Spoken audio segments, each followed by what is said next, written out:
দেখছেন এবং যারা দেখবেন সবার জন্য এই বার্তাটি গুরুত্বপূর্ণ। দয়া করে নিজ দায়িত্বে দেশের সকল মানুষের কাছে, সব শ্রেণীর মানুষের কাছে আমাদের এই বৈষম্য বিরোধী ছাত্র আন্দোলনের বার্তাটি পৌঁছে দেওয়ার আহ্বান জানাচ্ছি। আপনারা জানেন বর্তমান বাংলাদেশের পরিস্থিতি সম্পর্কে। সার্বিকভাবে বাংলাদেশের পরিস্থিতি কি চলছে আপনারা সবাই অবগত আছেন। সেজন্য আমি বাংলাদেশের পরিস্থিতি নিয়ে এখন তেমন কিছুই বলতে চাচ্ছি না, শুধু এটুকু বলতে চাই আমাদের বাংলাদেশ ভালো নেই। আমাদের দেশে হত্যাযজ্ঞ চলছে, আমাদের দেশে গণহত্যা চলছে। আপনারা দেখেছেন আমাদের ভাইদেরকে কিভাবে নির্বিচারে গুলি করে হত্যা করা হয়েছে, আমাদের ভাইদেরকে কিভাবে খুন করা হয়েছে, আমাদের সাথে কেমন অবিচার অন্যায় চলছে। আপনারা জানেন যে সারা দেশের যে সকল শিক্ষার্থীরা বৈষম্য বিরোধী ছাত্র আন্দোলনের সাথে জড়িত ছিল এবং যারা বিভিন্ন জায়গায় সমন্বয়ক হিসেবে দায়িত্ব পালন করছিল, আমাদের এখন কেমন পরিস্থিতির মধ্য দিয়ে যেতে হচ্ছে, যাযাবরের মতো জীবনযাপন করতে হচ্ছে। আমি জানি না এই ভিডিও বার্তাটির পরে আমি আবার আপনাদের সাথে কথা বলতে পারবো কিনা, আমি জানি না আমার পরবর্তীতে আমার সাথে কি হতে যাচ্ছে। আপনারা ইতিমধ্যে দেখেছেন যে বাংলাদেশের বিভিন্ন জায়গায় সমন্বয়কদের তুলে নিয়ে যাওয়া হচ্ছে, মামলা দেওয়া হচ্ছে। তবে হ্যাঁ, এটুকু বলে রাখি, ছাত্র সমাজ যেখানে রক্ত দিতে শিখে গেছে, ছাত্র সমাজ যেখানে মরতে শিখে গেছে, সেইখানে এই হামলা মামলা এগুলা করে আসলে আন্দোলনকে দাবিয়ে রাখা যাবে না। এবং আমরা পরিষ্কারভাবে বলতে চাই, আমার ভাইদের খুনিদের বিচার না হওয়া পর্যন্ত আমরা ঘরে ফিরছি না। বাংলাদেশের ছাত্র জনতার যারা আহত ও শহীদ হয়েছেন তাদের প্রতি বিনম্র শ্রদ্ধা ও শহীদদের পরিবারের প্রতি গভীর সমবেদনা প্রকাশ করছি।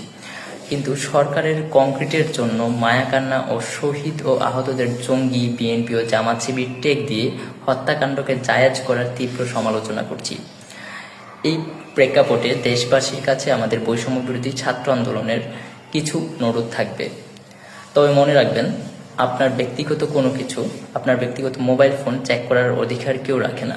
এটা সংবিধান লঙ্ঘন কাজ।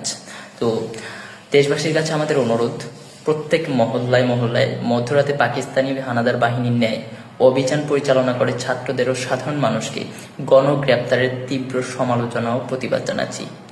আপনারা প্রত্যেক মহল্লায় মহল্লায় যেখানে যেখানে গণগ্রেপ্তার হচ্ছে, আপনারা গণগ্রেপ্তারকে গণপ্রতিরোধে রূপ দেন। যারা বাসায় বাসায় হুমকি প্রদানের ঘটনায় জাতির সাথে এক নগ্ন খেলায় নেমেছে, এর ফলাফল ভালো হবে না বলে হুঁশিয়ারি জানাচ্ছি। সরকারের বাহুবল হিসেবে যেসব মহল কাজ করছে, দেশপ্রেমিক জনতাকে আহ্বান জানাচ্ছি, তাদের চিহ্নিত করুন এবং প্রতিহত করুন। বাংলাদেশের সাধারণ মানুষকে ঐক্যবদ্ধ হয়ে তীব্র প্রতিরোধ গড়ে তোলার আহ্বান জানাচ্ছি।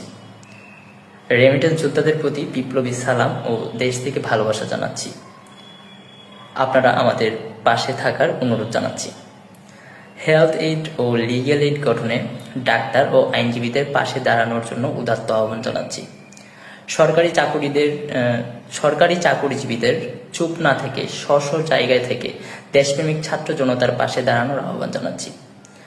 যে সকল শিক্ষক সমাজ ছাত্র ও জনতার সাথে দাঁড়াচ্ছেন, তাদের প্রতি শ্রদ্ধা ও ভালোবাসা, সেই সাথে বৃহৎ শিক্ষক সমাজের নীরব ভূমিকা দেশের মানুষের এত এত প্রাণের বলিদানে তাদের অবস্থানকে প্রশ্নবিদ্ধ করছে। সুতরাং মানুষের পাশে দাঁড়ানোর আহ্বান জানাচ্ছি। বাংলাদেশের দেশপ্রেমিক আপামর জনসাধারণকে এই অন্যায় হত্যাকাণ্ড গণগ্রেপ্তার বন্ধে সকলকে রাজপথে নামার উদাত্ত আহ্বান জানাই।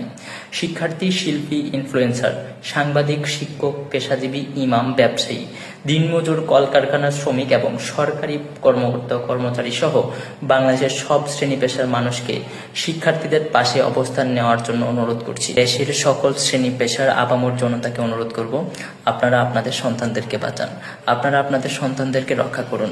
চট্টগ্রাম সহ বাংলাদেশের যে সকল জায়গায় রেড দেওয়া হচ্ছে এবং শিক্ষার্থীদের ফোন চেক করা হচ্ছে, আপনারা প্রত্যেক এলাকায়, প্রত্যেকের কাছে আমাদের অনুরোধ থাকবে, আপনারা প্রত্যেক এলাকায় ঐক্যবদ্ধ হয়ে তাদেরকে প্রতিহত করুন এবং প্রতিরোধ গড়ে তুলুন।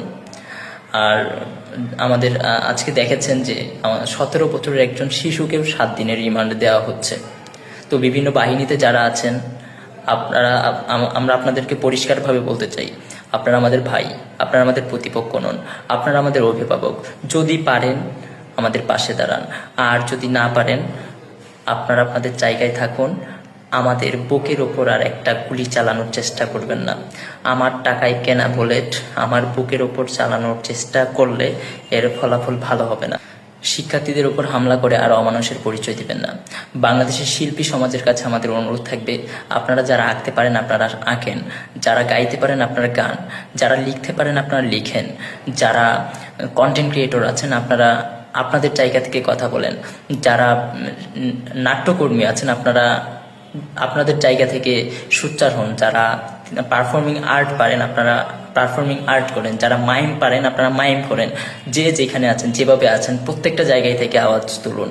তো বাংলাদেশের আপামর জনতাকে আমাদের অনুরোধ থাকবে, আপনার যে সকল গণমাধ্যম আমাদের সংবাদ প্রচার করে না আপনারা সে সকল গণমাধ্যমগুলোকে স্কিপ করবেন, আপনারা সে সকল গণমাধ্যমে যাবেন না, এবং যে সকল গণমাধ্যমগুলো আমাদেরকে প্রচার করছে, আমাদের কথাগুলো আপনাদের কাছে পৌঁছায় দিচ্ছে, তাদের সংবাদগুলো আপনারা শুনবেন। এবং যে সকল গণমাধ্যম এবং সাংবাদিক কর্মীরা আমাদের সাথে শুরু থেকে এখন পর্যন্ত আছেন এবং শেষ পর্যন্ত থাকার আপনাদেরকে অনুরোধ করবো, এবং আপনাদের প্রতি আমরা কৃতজ্ঞতা প্রকাশ করছি। সবশেষে বলতে চাই, বাংলাদেশের প্রত্যেকটা পাবলিক বিশ্ববিদ্যালয় এবং বাংলাদেশের প্রত্যেকটা সরকারি বেসরকারি বিশ্ববিদ্যালয়, অধিভুক্ত কলেজসমূহ এবং বাংলাদেশের প্রত্যেকটা শিক্ষা প্রতিষ্ঠানে আপনারা যেখানে আছেন যেভাবে পারেন ঐক্যবদ্ধ হন, এবং আমরা প্রতিজ্ঞা করছি আমাদের ভাইদের খুনিদের বিচার না নিয়ে আমরা ফিরব না।